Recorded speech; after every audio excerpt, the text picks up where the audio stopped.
Alors, dans cette conférence, j'essaye de montrer sur quelques exemples tirés de l'actualité comment l'opinion publique se fait manipuler par des stratégies savantes de tromperie délibérée. La tromperie sur les responsables. Les élus des peuples sont désormais transformés en marionnettes dans l'ensemble de la sphère occidentale. À commencer d'ailleurs par les États-Unis.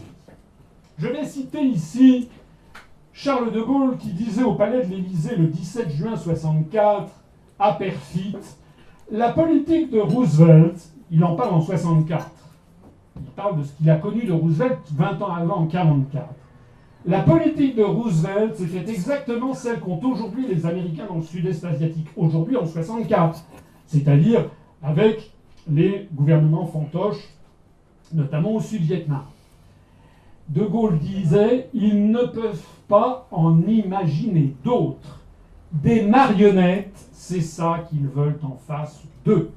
Des marionnettes, c'est ça qu'ils veulent en face d'eux. » C'est ça qu'ils voulaient d'ailleurs dans les années 40. C'est pour ça que jusqu'au bout, jusqu'à l'extrême bout, Roosevelt a fait tout son possible pour écarter De Gaulle de l'arrivée au pouvoir en choisissant Laval, Darlan, le général Giraud, n'importe qui, une marionnette et surtout pas Charles de Gaulle.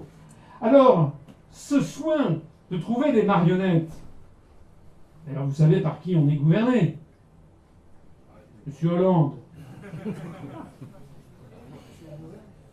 Nous sommes gouvernés par des marionnettes, et le problème c'est que c'est également le cas aux États-Unis d'Amérique eux-mêmes.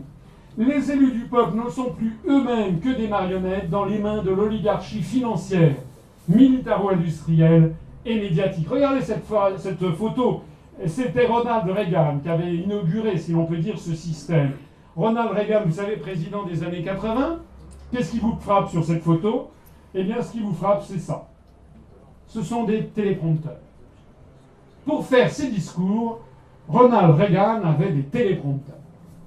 Eh bien, George Bush, pour faire ses discours, avait des téléprompteurs également. Que ce soit à la Chambre des représentants aux États-Unis d'Amérique, un téléprompteur pour savoir ce qu'il doit dire, mais que ce soit également à la tribune de l'Organisation des Nations Unies, un téléprompteur pour savoir ce qu'il faut dire. Et George Obama, qui s'était fait élire sur le thème « Le changement, c'est maintenant » en 2008, c'était Change. Obama, on ne le voit pas très bien sur cette photo pendant sa campagne, avait des téléprompteurs. Pendant sa campagne, des téléprompteurs. Une fois devenu président des États-Unis, un téléprompteur. Et puis récemment, son challenger, M. Mitt Romney, avait un téléprompteur. Des téléprompteurs partout. Alors c'est quoi ces téléprompteurs? Les voici. Vous voyez, vous avez ici un système avec le texte qui est reflété sur une vitre. Donc vu de l'extérieur, on a l'impression qu'il n'y a rien. Mais quand vous êtes le locuteur, eh bien vous voyez le reflet du texte qui passe devant vous, un petit peu comme ça fonctionne ici.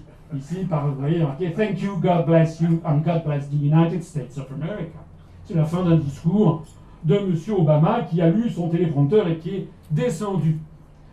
Alors, les Américains éveillés en ont marre. Vous voyez ici une manifestation « Somebody please put the Constitution on his teleprompter ».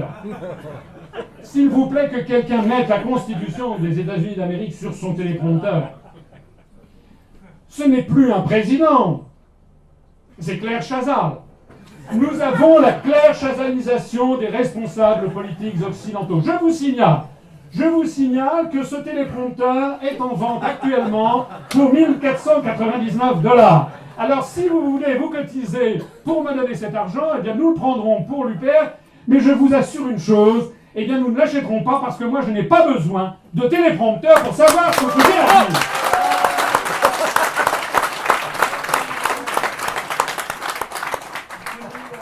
Alors, nous avons les marionnettes des Claire Chazal américaines.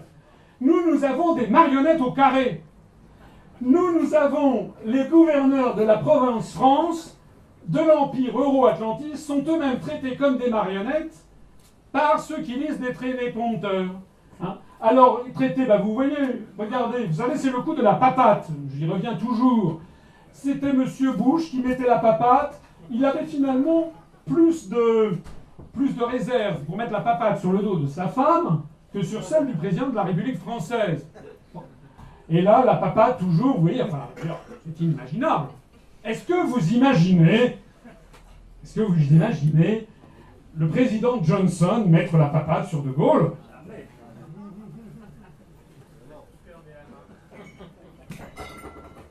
Il n'y a pas que Sarkozy. Parce qu'Obama, il met la papate. Il met la papate sur Hollande, sur notre marionnette au carré. Regardez comme il a l'air niais.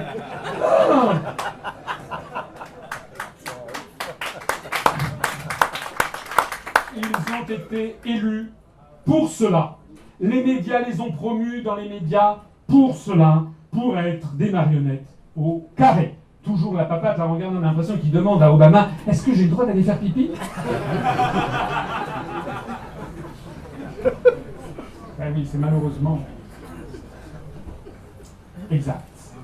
Et là, cette photo qui est la plus extraordinaire, lors du dernier G8 de Camp David aux États-Unis d'Amérique, on avait ici, vous voyez, Obama, qui, tel un professeur, moi, je sais pas, on a l'impression de Boy Scout, il est en train de dire, voilà quelle est la promenade que l'on va faire demain matin, les enfants.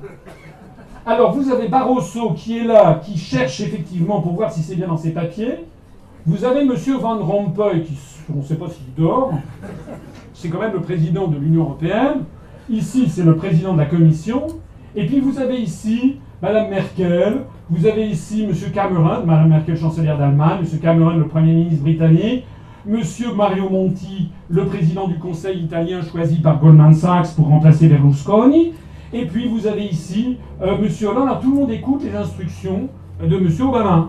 On a ici en direct la preuve vivante de nos marionnettes qui écoutent quel est le scénario, quelle est la pièce qu'ils vont être obligés de jouer. C'est exactement de ça. Il y a le metteur en scène et scénariste et auteur de la pièce qui explique ce qu'il faut faire. Le petit détail pathétique, c'est que vous voyez que Mme Merkel, M. Cameron et M. Monti écoutent M. Obama sans problème, alors que M. Hollande, il a ici quelqu'un qui lui souffle à l'oreille parce qu'il ne comprend pas. C'est inimaginable. C'est inimaginable. Comme je l'ai dit, d'ailleurs, j'ai donné une interview sur Russia Today, où il me demandait si je pouvais faire l'interview en américain. Il n'en est pas question. Il n'en est pas question. Donc normalement, un président de la République française devrait faire savoir, d'ailleurs, moi, j'aurais été à la place de François Hollande, ce qui ne saurait tarder. Je serais à la place de François Hollande, je ne serais pas allé au G8. Il venait d'être élu, il partait pas, il a pris ses fonctions le mardi, il était convoqué le vendredi. C'est se foutre du monde. Il fallait dire qu'il n'avait pas, il fallait qu'il prenne ses mesures, qu'il voit un petit peu les dossiers, il se serait immédiatement grandi. Et par ailleurs, si d'aventure j'allais un jour à ce genre de réunion, je ferais savoir que I am sorry, I don't speak English. Et donc moi je parle le français. Hein, parce que c'est dès ces abords-là, que commencent les manœuvres d'intimidation. Puisque à ce niveau-là de géopolitique, c'est l'intimidation qui prévaut. Il est inimaginable que le président de la République française, alors que la France est une des 5 langues officielles des Nations Unies, hein, il est ce que je dis d'ailleurs, les principales langues de droit international public, il est inimaginable qu'il accepte d'être dans cette situation de celui qui doit être écouté parce qu'il ne comprend pas très bien ce qui se dit. Il y avait une logique profonde de la Ve République, c'était que le président de la République française disposait de 7 ans. Ça a été saboté par M. Chirac avec le passage au quinquennat, paraît-il, pour faire plus moderne. Ce que l'on n'a pas assez dit, c'est qu'au moment même où l'on disait que le président de la République française devait passer de 7 à 5 ans, on expliquait que le président de la Banque Centrale Européenne avait besoin d'un mandat de 8 ans pour être indépendant. D'ailleurs, je vous signale que M. Georges Soros, qui est cher à mon voisin qui est ici présent, M. Georges Soros, il a un mandat sans durée, sans limitation de durée. Les dirigeants de Goldman Sachs sont un mandat sans limitation de durée. Donc, plus on accélère la fréquence de changement des dirigeants, et plus évidemment on sape leur pouvoir.